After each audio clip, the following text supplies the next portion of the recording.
We don't know. Time will tell. But this is for sure, Tanya. This is Think Different. This is our, I believe this is our 20th class. I think I misspoke last week. Last week, I think, was 19. This is 20. And it is great to be here with you on this December 10th, 2020, live from Atlanta. What we've been exploring in chapter 48 is the notion of tzimtzum. Tzimtzum is divine contraction.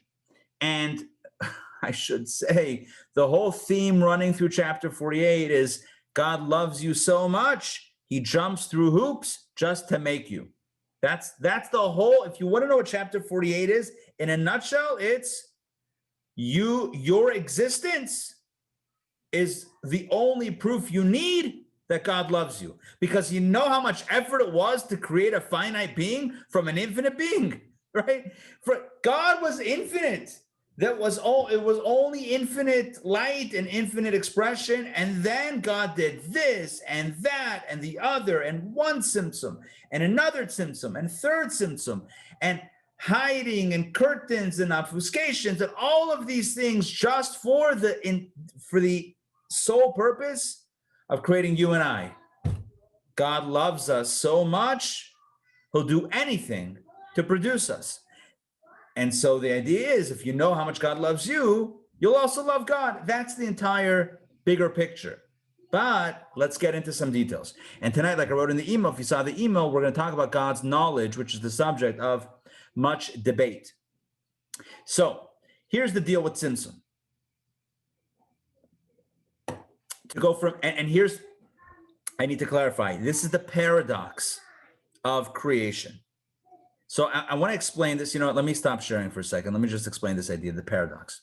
This is really, really important, and it might be overlooked. I tried to mention it last week, but there was a lot going on. I don't know if it came through 100%. Here's the paradox. The paradox is that to go from infinite to finite, you have to cut the light. You have to cut it down. You have to trim it. You have to go from infinite to finite. That means you have to lessen the light. But here's the next here's the other side of the paradox. A finite light cannot create something from nothing. I'll say it one more time. A finite light cannot create something from nothing. Only the infinite can create something from nothing. So on the one hand, creation has to come from the infinite power of God. At the same time, if it's coming just from the infinite power, then you're creating, oh, hey, Reeves. Oh, look at you. Happy Hanukkah. Come around the other side, please. So on the one hand, you need infinite power to create. On the other hand, if you have creation from an infinite power, then you have infinite beings. How do you get finite beings? This is the paradox. Let me check in with you. Is what I'm saying making any sense at all? Yes? I'll say it again. You like your seltzer? Okay. Here's the deal. To create something out of nothing, matter out of spirit, it takes an infinite power. But if you only have an infinite power, you're only going to create infinite beings. You're not going to create something limited out of nothing. So you need an infinite power on the one hand, but also a finite energy on the other hand. This is why creation stems both from the energy of Sovev and the energy of Mamali, which we explained last week. It comes from the energy, the encompassing light energy, which is larger than life. That's what creates something from nothing. But then you also need the thin, the more limited energy, which is Mamale, which then gives each being its individually designed and tailored amount of light to animate it and to define it. So the totality of the fabric of creation is created by this larger than life energy of God called Sovev, and the definitive energy of a being is from Mamali, from the force of God that is somewhat limited, not somewhat, but limited and user tailored to the user, to the recipient. Okay, does that make sense? Yes? There's the infinite light and the finite light. The infinite light creates, the finite light gives energy for that particular being. That's the duality. So what we said last week, and right at the end, this is what we're going to pick up. We talked about knowing, and we talked about a human being that imagines. Remember we spoke about this? You imagine in your head something, picture something in your head, And when you picture something in your head, so you've surrounded that thing with your head, with your mind, right? So if we're thinking of Riva, we surround her. No, so imagine, I think I used last week the example of a tricycle, right? A tricycle, red tricycle. So I was there. You were there. I know you were there because you love learning Tanya. So there's a red tricycle and you're imagining it in your mind, and it's so real. You can, in your mind, you can almost touch it. It's real. You can see it. You close your eyes. It's got all the shape and the size, and you see the metal. I don't even know what it looks like. You even know what it looks like. You can imagine it, right? Perfect. And it's so real in your mind, but it's not actually in your head. You don't have a tricycle with handlebars sticking out of your head. There you go. Look at that. She gets it. Right? So do you have a tricycle in your head? Nope. Right? So although it's in your mind, it's not actually in your mind. But when it comes to God, it's different, because Hashem, God, when God imagines creation into being, it actually creates creation. In other words, we exist because God thinking and also speaking it into being, but God imagines and projects through that knowing creation into being. So that's how we emerge, which means that we are coming from God's imagination, which can create. You know what it's like? Let me give you an example. Imagine, you ready for this? Imagine if there's an author who writes a book and develops the characters so well that the characters actually come to life. Kind of cool, right? Imagine, if you imagine. Is it good? I want to try some. I want to try. All right, the first mini latke has emerged. I'm just going to say this. One second. Wait, I got to show the camera. I know, we got to show the camera. Whoa. All right, try it. It's got to be a little bit darker, guys. All right, not too raw inside. Okay, back to the class. Is it good? Yeah. Oh, nice. Back to the class. So here's the deal. Imagine you're writing a book, or an author writes a book so real. You can read a book sometimes, it almost feels like the character is alive. But imagine if the characters actually became alive. Imagine if the author was able to imbue within the characters life and consciousness and awareness. And imagine if the dialogue was their own. It would be amazing, right? Well, that's what God did. God imagined creation into being, and it actually came. So he think, and then it came. Look at that. She's got it. So he thinks, and then it came. Exactly. Riva, you're natural. Okay. So, right. I think also, okay. So here's the point. Creation is emerging from, use this as a napkin as well. So creation emerges from God's knowledge. That's the big idea. And we say that God is one. This is the key idea. God is one with his knowledge. So the fact that God imagines us into being means that we are all connected with the divine essence, i.e., with that light that is infinite and that surrounds us. So this was his proof that not only are we, yes, God created with his word, but think about it. What you say is a product of what your thoughts are. So Adina Malka, you're right. God created through speech, but speech in Kabbalah is understood to be just the articulation of what you've thought about. So it's kind of like you imagine a story and then you write it or speak it, and that brings the characters to life. But it's all part of one second. Yes, the answer is yes. So that's God imagines us into being, and then we are, and also there's articulation of speech. Kabbalah talks about how each form of thought or speech creates a different type of creation. But the bottom line is, in our context, it's God knowing us is creating us.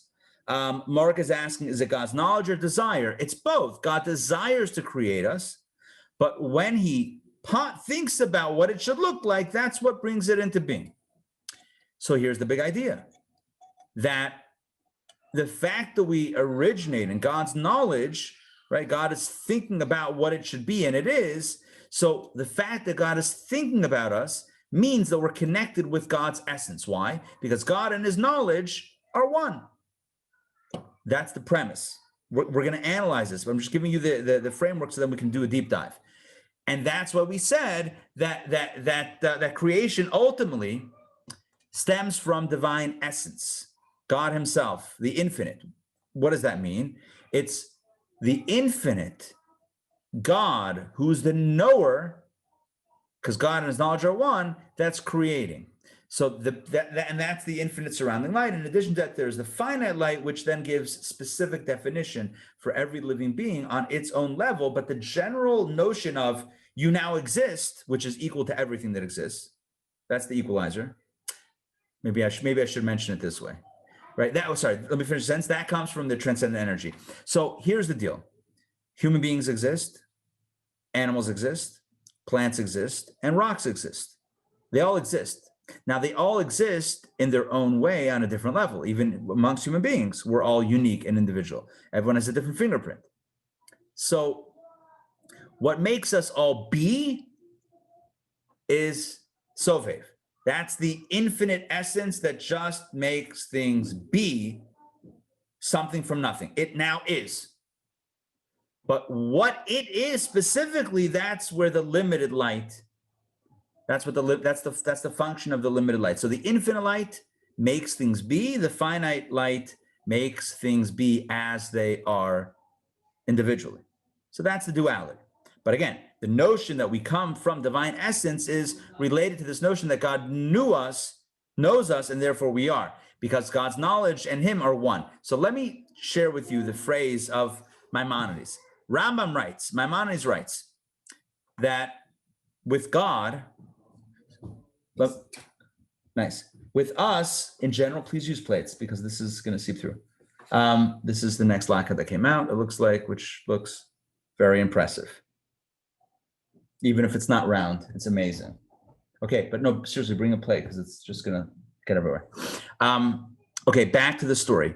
So when it comes to human beings and our knowledge, there are three entities. So listen to this for a second. Three elements when it comes to knowledge. Number one, there's you, the knower. You're the one that's doing the knowing, right? Let me give you a specific example. So you know that 2 + 2 = 4. You know that. All right, so there's three elements in that whole arrangement. Number one, there's you, the one who's doing the knowing. Number two is your power of knowledge that's actually facilitating the fact that you know. So again, there's the you who knows, there's the knowledge that's doing the knowing or that's facilitating the knowing, and there's your intelligence itself. And then there's the subject that's being known. Are you with me? Those are three different elements. There's you, your knowledge, and there's you, the power of your knowledge, and that which is being known. And all three are different parties. You are not 2 + 2 = 4. 2 + 2 = 4 is not your brain. You have three different elements. Does that make sense? Yes? You, your knowledge, and what's being known.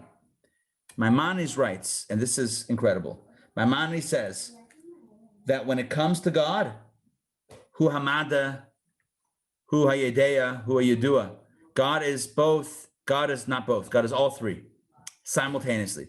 God is the one who's knowing. God is the knowledge itself, and God is that which is known. God is all three simultaneously. And then he says, and if you have trouble wrapping your head around that, how all three are really unified with God, well, that makes sense because you're not God. And the way you understand is not the same way God understands. So with human beings, you have division. There's you, there's your brain, and then there's the subject. But with God, God is one, which means that there's no divisions, there's no splits. So with God, it's simple. He's the one who's knowing, he's the knowledge, and he is the knowee, so to speak. He's that which is being known. All three as one, simultaneously, the same thing. And again, if you can't understand it, obviously, because you and I are not God, so we can't think like God, but that's how God thinks. And he even cites a verse that says, my thoughts, God says, are not like your thoughts. There you go. That's what Maimonides says. Here's the problem. You ready? The Maharal of Prague. The Maharal of Prague was a famous rabbi who lived in the 1500s. The Maharal, by the way, this Maharal, Rabbi Yehuda Loi of Prague, known as by the acronym Maharal. So the Maharal is the famous creator of the Golem. If you recall the story of the Golem, that the Golem was the protector of the Jewish people in a time of a lot of fierce anti-Semitic acts. So it says the Maharal, who was proficient in Kabbalah, used one of the most ancient works of Kabbalah called Sefer Yetzirah, the Book of Formation, which talks about how God created Adam and Eve, and the formula for that. He used that formula to create a golem, to create what would be later popularized as like a Frankenstein, a type of like living creature that doesn't really have the same type of nature as human beings, but nonetheless can do things. And this golem was the one that protected the Jewish community back in the day from blood libels and other forms of anti-Semitic aggression against the Jewish community. For as long as it was around, it protected the Jewish people. That is a classic Jewish lore, classic Jewish story about this. Anyway, the reason why I mention it is because the Maharal was a great rabbi, a great mystic, and he disagrees. Forget about the golem now, because that was just an anecdote. By the way, if you go to Prague, if you go to Prague, by the way, you will see there's a statue in the city near the Jewish quarter, statue of the Maharal, and also a statue of the Golem. So just so you know that that still exists today. Now, the Maharal disagrees with Rambam, with Maimonides. The Maharal says, well, how can you say that God and his knowledge and that which is being known are all one?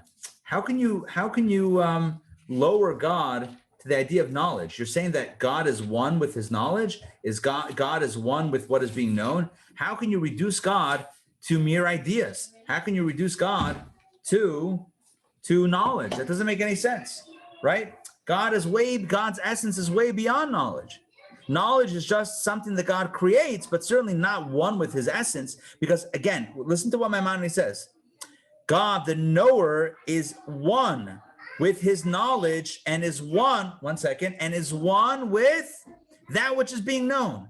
In other words, what we're saying is, it's beautiful, is that God, the lackers are coming out fast and furious. What Maimonides is saying, yes, what Maimonides is saying is that God is one with knowledge. And Maharal of Prague, living, 400 years later, says, I disagree. How can you equate God with knowledge? Knowledge is something that God created. God is not bound with knowledge. Knowledge is like way down in the totem pole from God. So he disagrees. And that's the way it stood for a little bit.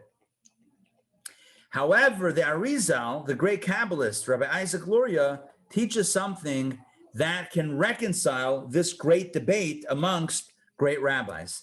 Because the Arizal explains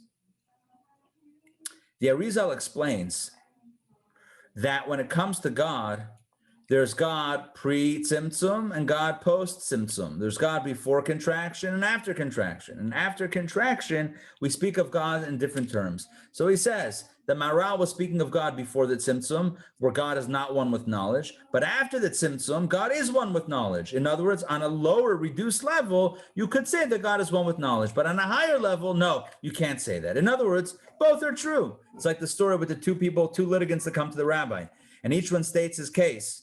So the rabbi says to the one guy, you're right, says to the other guy, you're right. And his wife, the rabbi's wife, says, how can they both be right? And the rabbi says, you're also right. So when it comes to, reconciling differences, the best way to do it is to understand that each one is talking about a bit of a different twist of the conversation. So the Rambam is talking about one dimension. Maharal is talking about another dimension. So in their area, they're all agreeing, but they're talking about different spaces. It's like if you and I are facing each other, I've used this example many times, and I raise my right hand, to you it's my left hand. Or to you it's the left. To you it's the left side means the right side. So fundamentally, people have different perspectives. So one was looking at it from one perspective. I see your right hand. And one was looking at it from another perspective. So Mark is writing in the chat, looks like I missed a few things. Number one, his knowledge or his desire. We answered that. Very surprising that was Rambam's position. He was so against anthropomorphism. Okay, he was against anthropomorphism, correct. He said not to understand it literally. Nonetheless, he talks about God being one with his knowledge. Good, and I think that's kind of where we're going with this, is to say that we shouldn't take Rambam so literally, because he's only talking about past a certain point. But before that, there is no anthropomorphic knowledge type of limitation. Now, I'm going to share my screen with you to show you this inside. This is in some notes and some editorial comments, but it is a very important topic in Jewish philosophy and Kabbalah. And so I think it's really important that we go through it, and that will form a major part of today's conversation before we close out this chapter number 48. Here we go. Let's do this. I'm scrolling down. Hope you all can see my page here. Let's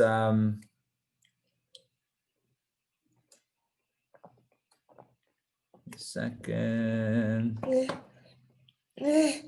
Are you okay? Yeah. Okay. Now let's keep on going. I can't get up. Can you move me? Okay, here we go. Let's go back to the analogy. This is where I started today. Let's go back to imagination, and this is where the tricycle comes in, and then we're going to jump straight into the new stuff. When a person forms an image in his mind of something that he has seen or currently sees, even though the entire body and essence of that thing, both its exterior and interior and its very core, are completely mirrored in his mind and thought, for he has seen it or is seeing it in its entirety. So although, in other words, the entire item is in your thoughts, nonetheless, this is expressed by saying that his mind encompasses that object completely. And that thing is enveloped in his mind and thought. Okay, so your mind is wrapped around it. I got my, I'm wrapping my brain around this idea or this image. However, he says, the limitation is it is not encompassed in actual fact. You're not actually holding a tricycle in your brain. Only the imagination of the man's thought and mind. So it's only the imagination that's encompassing the imagination of that thing, but not in actuality. However, when it comes to God, of whom it's written, for my thoughts are not your thoughts. Remember, I told you this, right? God says, my thoughts are not your thoughts, so that it is utterly impossible for us to grasp his thought process. So when it comes to God, his thoughts and his mind, which knows all created beings, it does encompass each and every created thing from its head to its end, from the top to the bottom, and its inside and very core. So top, bottom, and middle, interior, all in actual reality, and not as with the thought of mortal man. So when God imagines, yes, when God imagines us or anything of creation, the actual entity, it's being literally encompassed by God's mind. That's something that you and I can't fathom. How do you imagine such a thing where a mind holds something intangibly? But yeah, that's what God says. My thoughts are not your thoughts. So don't compare, right? God thinks one way, we think a different way. Here's the example. For example, in the case of the orb of the earth, so God's knowledge encompasses the entire diameter of the globe of the earth, together with all that's in it, and its deepest interior to its lowest depths, all in actual reality. So every inch, every millimeter, every atom and molecule of the earth and creation is all encompassed, is all surrounded, so to speak, by God's mind in actual reality, not just God picturing the world, picturing the human being, but the human being, the world, is actually inside God's mind. For this knowledge, this is the big idea. Well, why does it have to be so? Because this knowledge constitutes the vitality of the whole spherical thickness of the earth and its creation ex nihilo. This line is gold. You know why it has to be that the world has to exist in God's mind? Because if not, it wouldn't exist. God creates by this knowing. So when God knows, it makes it. So it has to be connected with it. It's not, when you know the tricycle, I'm going to stop sharing now. I got to see you guys. When you imagine a tricycle, you are not creating a tricycle. It exists outside of you, right? It exists outside of you. Doesn't have to be in your head because it already exists. But when God creates from nothing, it wasn't like there was metal and then God created a tricycle. There's no metal, no nothing, only spiritual energy, nothing physical. So when God creates out of nothing, who creates what creates? The way he's describing it now is God's knowledge is creating. So everything then is contained in God's knowledge. Unlike you and I, because objects exist outside of our brains. Our brains don't create. So that's why. Wait, Tati. Yes. After all of the people finish he stops. Yes. So as long as something exists outside of you, you can close your eyes and imagine it, but there's still a distance between you and it because you exist and it exists and you're not the same and you're not making it exist through your mind. So that's it. But when it comes to God, nothing exists until God imagines it into being. Well, that imagination has to contain everything. That's what gives it life. That's what creates it, something from nothing. Now we said, coupled with that is that other form. One second. What we say is also coupled with that, there's also the divine energy that is limited, that creates the specific definition of every living being. That's a secondary element. I mean, it's also a primary element, but it's another element. You have the essence of God and God's mind creating the essence of creation. And then you have,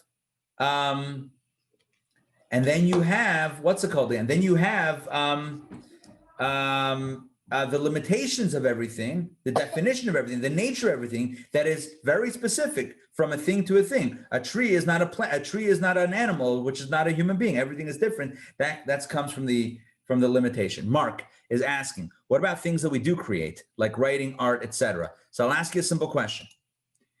We create art, right? Sure. Okay, great. Well, you paint the painting. Yes, good. Can it exist outside of you? 100%. 100%. Because you didn't really create from nothing. You didn't. I mean, we use the word create, but no one actually created. No human being ever created. Never happened. We always took something that already existed and modified it. Never created. Creation is defined as something from nothing. No human being ever created something from nothing. You had an idea out of nowhere. It wasn't out of nowhere. It's based on what you've heard and what you've known and what you've thought about. There's no such thing as human beings creating something from nothing. You take paint. Yeah, Bob Ross, right? Am I wearing my Bob Ross socks? No, not today. Anyway, Bob Ross, right? So he teaches you how to paint on a TV program. Great. Guess what? You're showing up with a canvas and you're showing up with paint. You're not showing up with nothing and painting.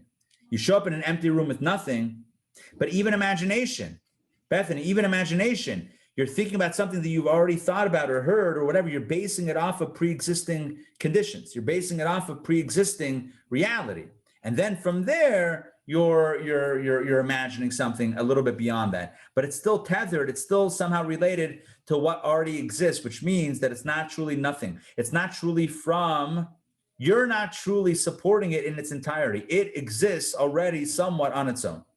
So yes, there are things that are what we would call more creative or less creative. So yeah, we exist in God's hologram. Exactly. That's a good way. The Inamaka is a good way of saying it. We exist because nothing existed originally. Nothing, zero. And God created it all from nothing. And how does he do it? This way we're explaining it tonight is through his mind, through his knowledge. So his knowledge of it constitutes its very existence.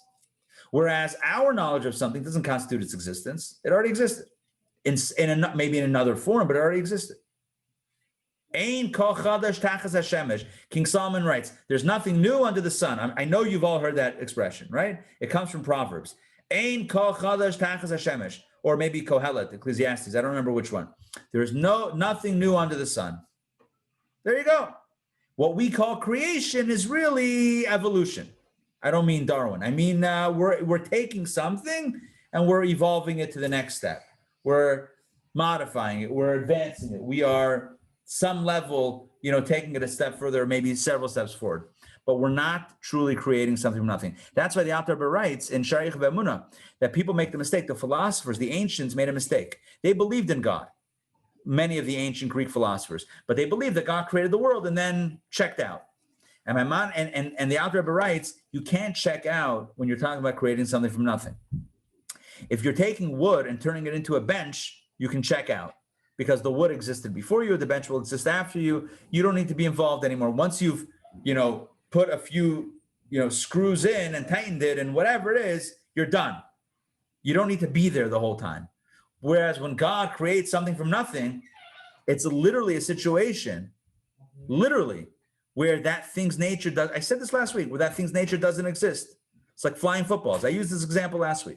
Footballs don't fly unless you throw them into the air. So you need a force to overwhelm. They don't have that, exactly. And they also don't have wings. And they don't have wings. Look, she knows what she's talking about, right? Good job, Reeves. So the nature of existence is not to exist. For existence to exist is basically defying its very nature, which requires a constant force to defy it. Much like when the Torah talks about God splitting the sea, it says that there was a wind that blew the whole night. Why? Because the nature of water is to collapse. So in order to fight against that, you need a constant force to push back against it. That's the way it is. So the force of the universe is non-existence. It's a black hole. That's the nature of the world, is to not exist. The void, that the nature of is not. So for is not to is requires a constant force. I don't know if that makes any sense, but to me it makes sense.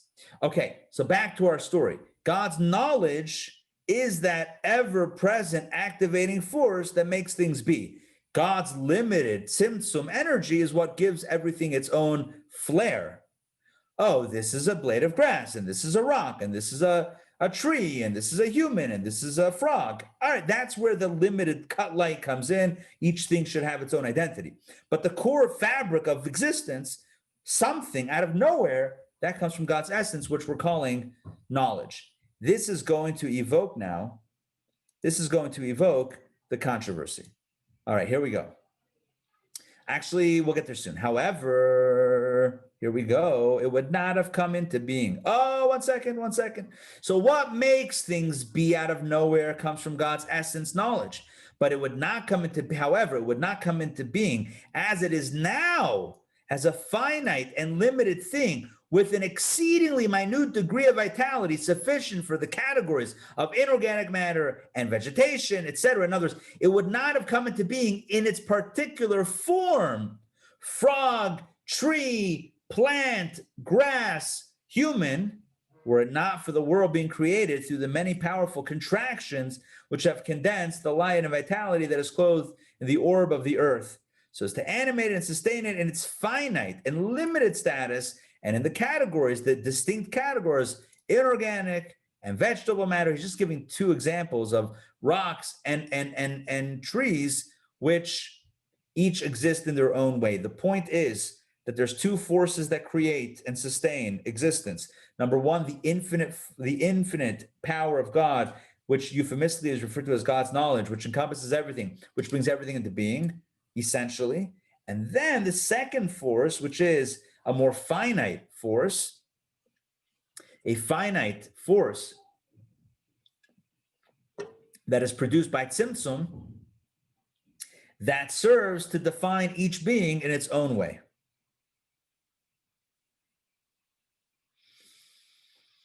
Okay. His knowledge, however,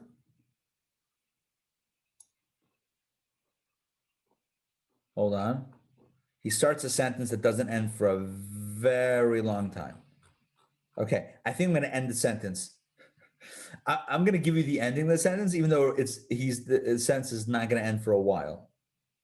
So there's two forces. There's the limited force and the infinite force. The limited force creates the nature of everything, the particular nature, which is distinct one thing from the other. His knowledge, however, which is united with his essence and being, the infinite light. And why is it united? Why is the knowledge one with his essence of being? Because, as Maimonides writes, he is the knowledge, the knower, and the known. That's what I was telling you before. God is the power of knowledge, the one who's doing the knowing, and the subject that's being known at the same time. God is one with himself, with his knowing power, and that which is known. By the way, we are the ones that are known to God. Creation is that which is known. So God is one with himself, with his power of creation, and with creation itself. God is one with all of the above. And knowing himself, as it were, he knows all created beings. By knowing himself, he knows all created beings. There's no distinction because we don't exist outside of God. So knowing himself allows him to know us.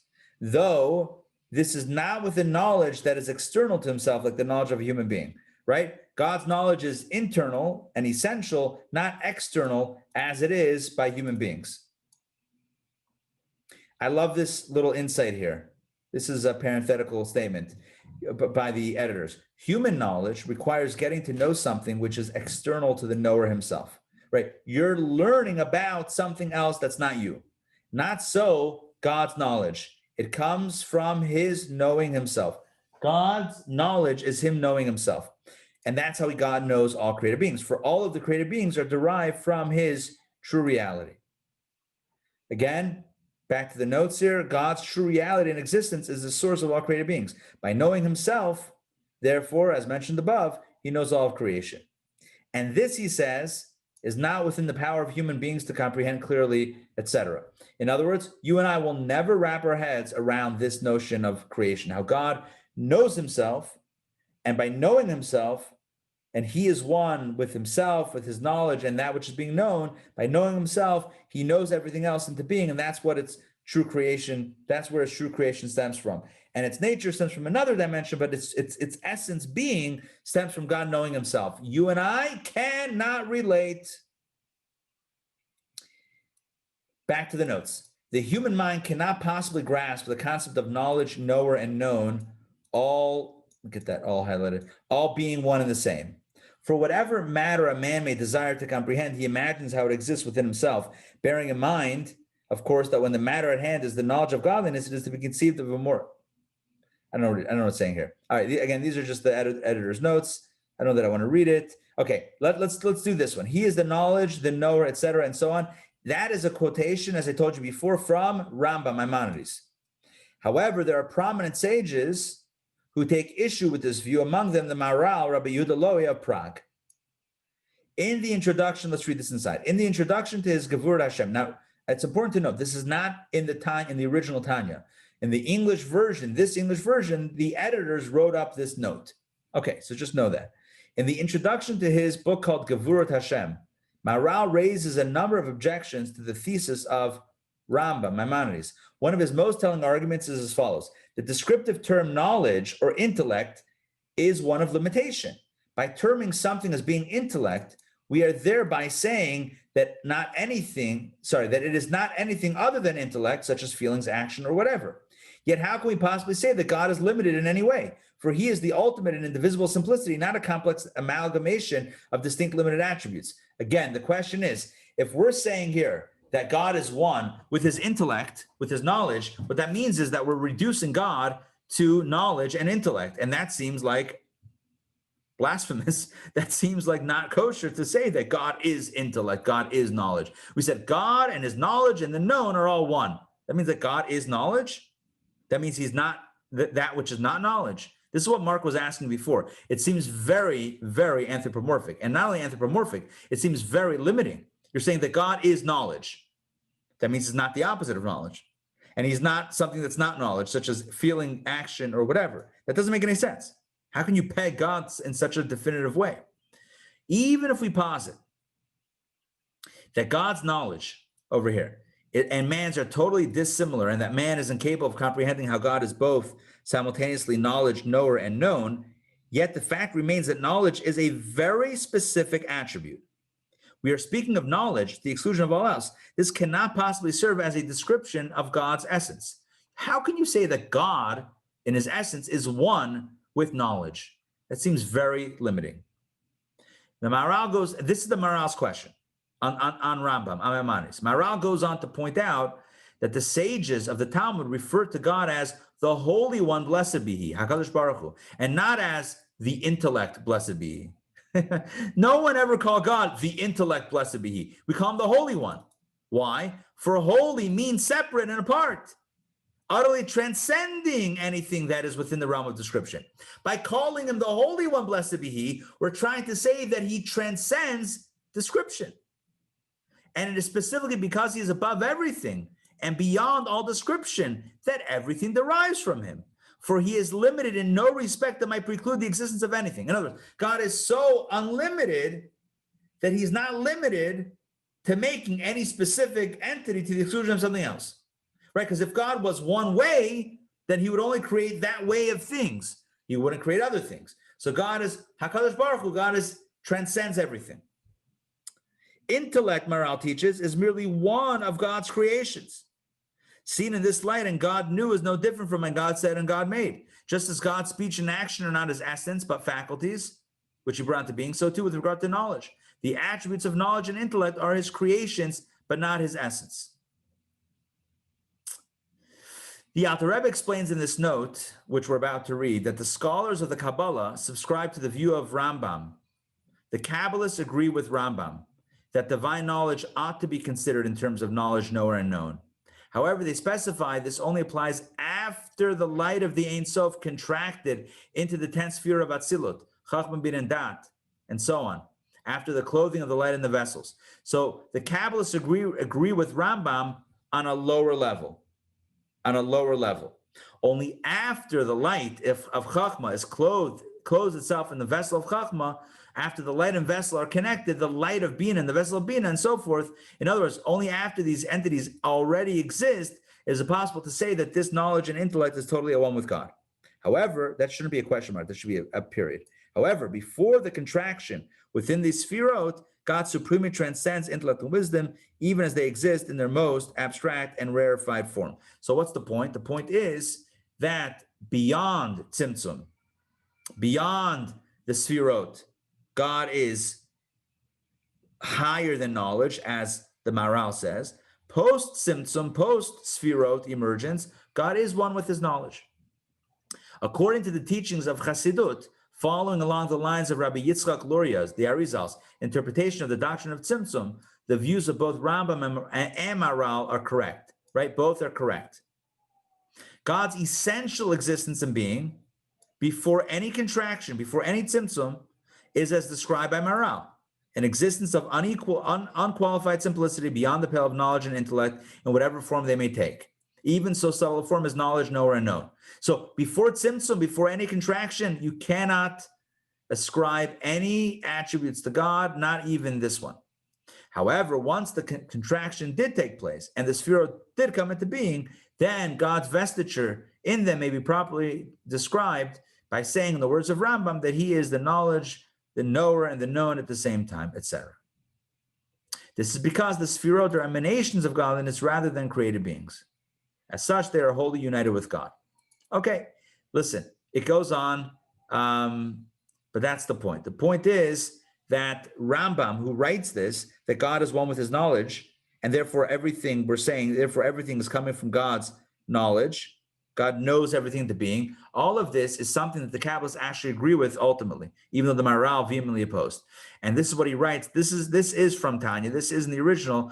The Alter Rebbe writes, as Rambam, Maimonides, a blessed memory, is written, that God is knowledge, knower, and known. God is the actual intellect itself, like logic. God is the one who's knowing the thing, and God is that which is being known by God. And the scholars of the Kabbalah, says the Alter Rebbe, says the author, have agreed with his views, as stated in the Pardes of Rabbi Moshe Cordovero, blessed memory. This is also in accord with the Kabbalah of our master, Rabbi Yitzchak Luria, blessed memory, the Arizal. And again, look in the notes here. It was Rabbi Yitzchak Luria, the Arizal, who first revealed the doctrine of Tzimtzum, contraction, which taught that God's exalted essence is even more removed from the Sefirot than was thought before. It would thus be logical to assume that since he stresses this infinite distance from the Sefirot, he would be unable to accept the statement that he is the knowledge, etc. Nevertheless, this teaching holds true even according to him, but with the proviso in the mystery, i.e. the doctrine of contraction and the clothing of the lights in the vessels, as has been explained previously in chapter 2. So what's the bottom line? Although based on Tzimtzum, we understand that everything, including knowledge, is much lower than God, nonetheless, then not the notion that God is one with his knowledge is post-Tzimtzum as opposed to pre-Tzimtzum, when God is beyond knowledge. Let's continue. Again, there's a lot of Kabbalah here and a lot of answering philosophical and mystical questions in these notes. I hope it makes sense, and if not, let it percolate. At some point, it will make sense. This knowledge, then, since it is of an infinite order, you know what it's like? Let me give you an example. It's like a parent. You know, before somebody has kids, so they are who they are. Then they have children, and you could say, well, they're a parent, and their children, they feel one with their child, right? How can they feel one with their child? They existed beyond their child. You understand my question? I'll explain my question, right? So imagine you talk about somebody and you say, wow, they're really, really one with their child. And I'll say, impossible. Can't be, because they existed before their child was born. So how did they exist before if they're one with their child, how could they have existed before their child was born? What's the answer? The answer is there's two different states. There's the way it was before the child was born and the way after. The way before, yes, there was no child. So you exist on your own, in essence. And then after your child, you could still be one with your child. It's not a contradiction. It's just different states of evolution of reality. So the same thing, again, we have to be careful as we apply everything to God or apply things to God that we're not taking it super literally, but in a similar way, we can say that God pre-Tzimtzum is transcendent, is beyond everything, even the description of knowledge. But post-Tzimtzum, God is one with his knowledge, and the knowledge is has an essential connection to him. All right, let's round up the chapter. We have just a few more minutes left. Let's continue. This knowledge, he says, this knowledge, since it is of an infinite order, is not described as clothing itself in the orb of the earth, which is finite and limited, but rather as encircling and encompassing it. So since God's knowledge, like God, is also infinite, therefore, when it contains the imagination of finite entities, it doesn't actually hold the defined limitations, but it encircles and encompasses it generally, even though this knowledge embraces its entire thickness and interior and actual reality. So although it holds everything, but it still relates to it a little bit from beyond and outside, thereby giving it existence ex nihilo. It's this greater, supernal, transcendent knowledge of God that gives things existence from something from nothing. As explained elsewhere, that creation ex nihilo can only take place as a result of the encompassing light. So again, he's re-emphasizing what we said before, that you and I exist based on dual forces from God. The infinite light of God is what encompasses us and what makes us be. But the finite, tzimtzum, contracted light of God makes us be as we are in a specific way. So what makes us exist is the infinite light. What makes us exist with a very specific, defined, limited nature comes from the limited, defined light of God post-tzimtzum. What is the whole point? I'll go back to what I said before. And again, I have to tell you, if you're finding this a little bit out there, listen, it's very, very deep Kabbalah. It's not only deep, we're dealing with Kabbalistic contradictions and discussions on a higher level. So if it's a little bit hard to wrap your head around everything, it's okay. You're not alone. We're talking about big things here. And even the ultimate level of knowing it is to say, well, we can't understand how God thinks. So know that all of this is a little bit up there. But here are the two things that I want you to know. When it comes to existence, and I know I've said this countless times today, I'm going to do it one more time. When it comes to existence, there's two forms. There's two parts of it. Number one, that it exists. Number two, how it exists. Those are not the same thing. That it exists comes from God's infinite power. How it exists comes from God's limited power. But here's the point. God utilized both forces, the infinite light and the finite light, the transcendent reality and the immanent reality. Sovev and Memali. God utilized both. What for? To create you and I, to bring us into being. And as we enter chapter 49 next week, not tonight, as we jump into chapter 49, we will note right at the beginning, the Alter Rebbe making a very simple point. The fact that God did all of this, utilizing encompassing light to create existence, utilizing tzimtzum and finite light to make you and I as we are with the specific limitations and natures that we have, the fact that God did all this is the greatest sign of God's love. In the words of the Rebbe, birth is God saying, your birth is God saying, you matter and I love you. That's what existence, your existence means. God says, I love you. I'm willing to go do all of this. Encompassing light, finite light, essence, tzimtzum. I'm doing all of this stuff. Why? Because I want you to be. I want you to be you. That's the king leaving the palace, going to the dunghill and lifting up the fellow and embracing and showering love upon this person. God is showering love every single moment that our heart is beating, every single moment that we can breathe, every single moment that we are alive and conscious and aware of our life. Every single moment of that experience is filled with God's love, not anything else. It's pure love that makes us exist, pure infinite light, finite light, the right blend between the hot and the cold. I mean, like the infinite and the finite. So it can't be too big, can't be too small. It's going to have the right temperature just so that you and I can exist. That's an act of love. When we recognize that and meditate on that, as the Alter Rebbe will ask, how can you not in turn also be in love with the one who loves you, with God?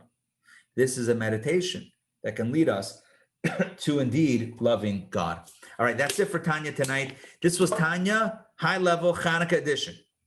This is chapter 49, my friends. This is it. We're not fooling around. So, this is chapter 48, high level stuff. Chapter 49, we get back to love. This was the philosophy. Next chapter is the love. I want to wish everybody a happy Hanukkah, Hanukkah Sameach. Don't forget, tomorrow night is Shabbat. The way it works is, this is a note of logistics. You light your menorah before you light your Shabbat candles. Because once you light your Shabbat candles, it's Shabbat, you can't light the menorah anymore. So you light your candelabra first, and then you light your Shabbat candles, and that's it. Saturday night, I love it, Joel. May the infinite light light up your menorah. Well, but be careful, have a fire hydrant there just in case. The infinite light is a little too big for your menorah.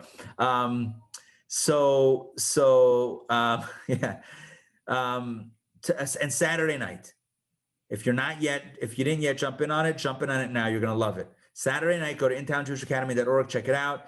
The chief engineer of Israel's Iron Dome missile defense system, which has saved countless lives in Israel over the last decade by shooting down 2,500 plus rockets that have been fired indiscriminately or maybe discriminately into Israel.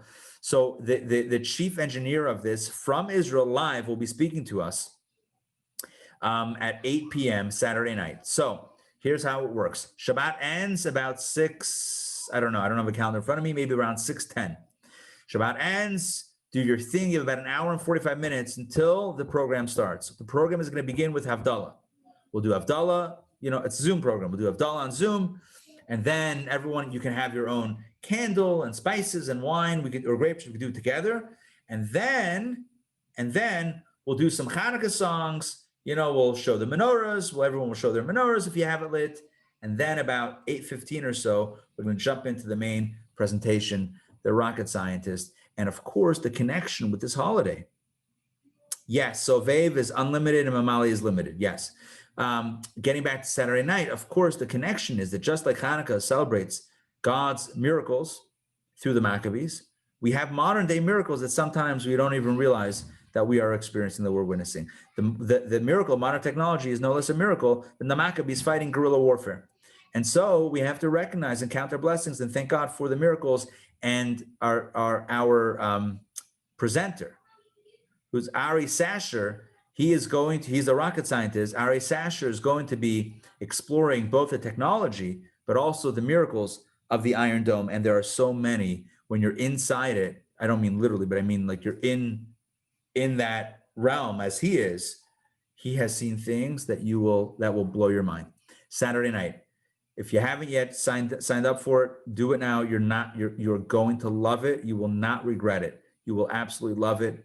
And also help spread the word. The more the merrier. Final note, Sunday, we're having a menorah party, Pont City Market, Hanukkah drive-in movie experience and program. Bring your car, jump, park, and enjoy, like the old drive-in theaters, enjoy the show. Get in, you got to sign up at chabadintown.org to get a reservation. It's free. If you want food, you can order food, and we're getting food from Fuego. You can pay a few bucks and we'll have food for you over there conveniently. But the main thing is to show up and we'll celebrate together. There's already close to 400 people that are signed up to join, over 125 cars. So there's not that many spots left in the parking lot. Literally, there's 140 spots. So if you want to get in, you got to get in while the getting's good, because everyone who signs up is getting a barcode that you need to get into the parking lot. So if you just want to show up, it may not be so simple. So definitely get in on that so you get in. Get in. Otherwise, what else is going on? Sunday night, that's Sunday afternoon. The program ends at 7. Sunday night at 8 o'clock, we have our fireside chat, Hanukkah themed fireside chat. Oil and miracles is the topic. Tuesday night, Talmud class, and the party rolls on. Wednesday night, we're doing a lighting at St. Charles and North Highland. So just stay tuned. Just watch the emails and social media. Check the websites. Intown Jewish Academy.org, chabadintown.org for all the latest and the greatest. It's great to see you all. Happy Hanukkah. Bye, everyone. Happy Hanukkah. Thank you. See you all soon.